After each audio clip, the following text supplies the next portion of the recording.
जहां से उठती है सच्ची खबर, वहीं से शुरू होता है छत्तीसगढ़ नाव। नमस्कार, मैं ज्योति और आप देख रहे हैं छत्तीसगढ़ नाव डिजिटल। छत्तीसगढ़ बाल अधिकार संरक्षण आयोग के अध्यक्ष डॉक्टर वंशिका शर्मा का एक दिवसीय दौरा के दौरान कहा कि सपेरा बस्ती भीखमपुरा के बच्चों के द्वारा सरिया एवं आसपास में भिक्षावृत्ति की सूचना उन्हें मिली है। इस पर उन्होंने गहन चिंता व्यक्त करते हुए कहा कि इसके लिए भी उचित कार्रवाई की जाएगी। बच्चों की सुरक्षा, शिक्षा एवं उनके अधिकार के पालन हेतु प्रदेश के सभी जिला कलेक्टर को पत्र जारी कर उचित कार्यवाही के लिए निर्देशित किया गया है। आने वाले दिनों में छत्तीसगढ़ में बाल अधिकार संरक्षण के लिए वृहद रूप से कार्य किया जाएगा। छत्तीसगढ़ बाल अधिकार संरक्षण आयोग के अध्यक्ष डॉक्टर वंशिका शर्मा शनिवार शाम सारंगढ़ बिलाईगढ़ जिले के तहसील मुख्यालय सरिया में आयोजित एक कार्यक्रम में पहुंची। इस दौरान उन्होंने बाल अधिकार संरक्षण पर मीडिया से चर्चा करते हुए कहा कि सरिया में मेरा पहला आगमन है और यहाँ के अभूतपूर्व स्वागत से मुझे जो सम्मान मिला उसे मैं कभी भी नहीं भूल पाऊंगी। नगर पंचायत अध्यक्ष कमलेश अग्रवाल ने पुष्पगुच्छ भेंट कर उनका सम्मान किया। उन्होंने कहा कि बच्चों के सर्वांगीण विकास के लिए बाल अधिकार संरक्षण आयोग जिम्मेदारी के साथ काम करने के लिए कटिबद्ध है। कई जगह सुनने में आ रहा है कि स्कूल के खेल मैदान में अतिक्रमण की चपेट में है, साथ ही साथ बच्चे भिक्षावृत्ति कर रहे हैं।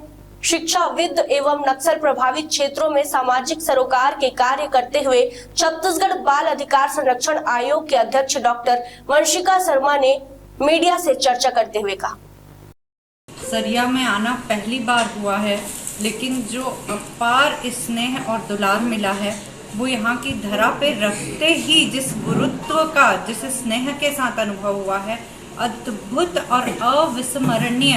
एक बेटी के लिए किसी भी धरा पे जब वो कदम रखती है, जो मायके का प्यार दुलार होता है ना, ये मेरा मायके क्षेत्र है, तो वो उसके लिए हमेशा की धरोहर होता है। जब जब वो चुनौती का सामना करती है ना, तो यही धरोहर उसके लिए ताकत बन के उभरती है। यही ताकत आज मैं चाहती हूँ कि राजधानी से कितनी भी दूर कोई क्षेत्र हो, कोई बच्चा असमानता का अनुभव ना करे।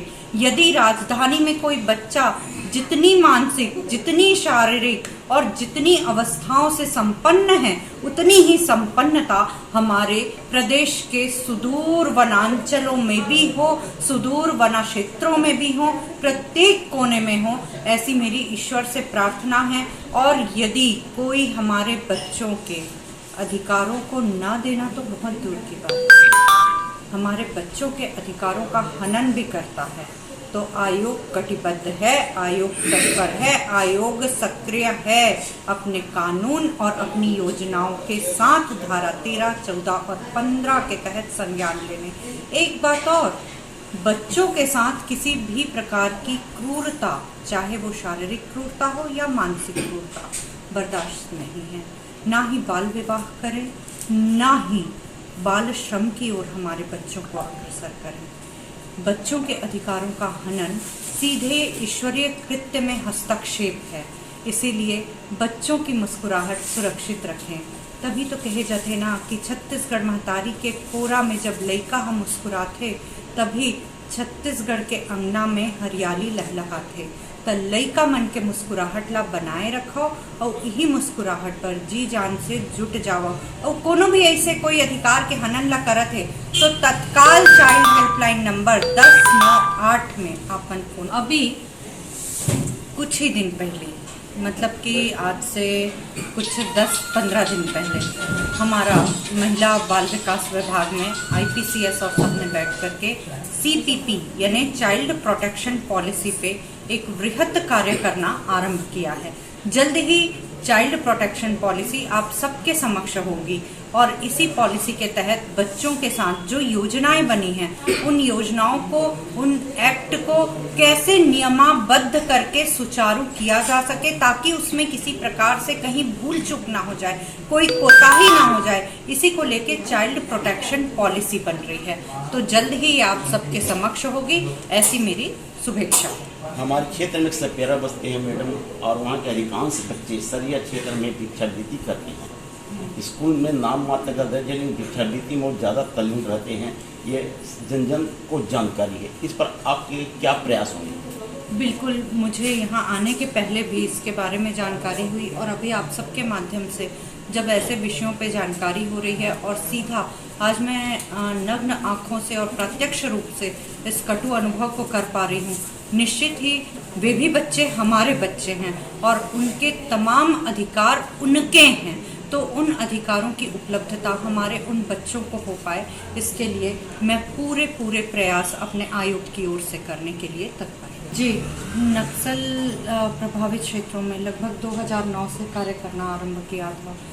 उन क्षेत्रों में जिनको हम संघर्षग्रस्त क्षेत्र कहते हैं, वास्तव में वहाँ पे जो आम जनता की दशा थी वो मन को बिल्कुल विचलित कर देने वाली थी, और उसी भय से युक्त क्षेत्र को आज हम सुशासन के अंतर्गत भय मुक्त देखने में सक्षम हो पा रहे हैं, और हमारे बच्चों का भविष्य वहाँ भी सुरक्षित होने की एक बड़े ट्रांजिशन की दौर से गुजर रहे हैं। जब ट्रांजिशन यानी परिवर्तन का दौर होता है और परिवर्तन के बाद एक नया स्वरूप धारण करते हैं, तो निश्चित ही उसमें जब हमारे यशस्वी प्रधानमंत्री श्री नरेंद्र मोदी जी कहते हैं कि विकसित भारत 2047, तो उसमें बस्तर एक महत्वपूर्ण भूमिका निभाएगा, ऐसे मुझे लगता है।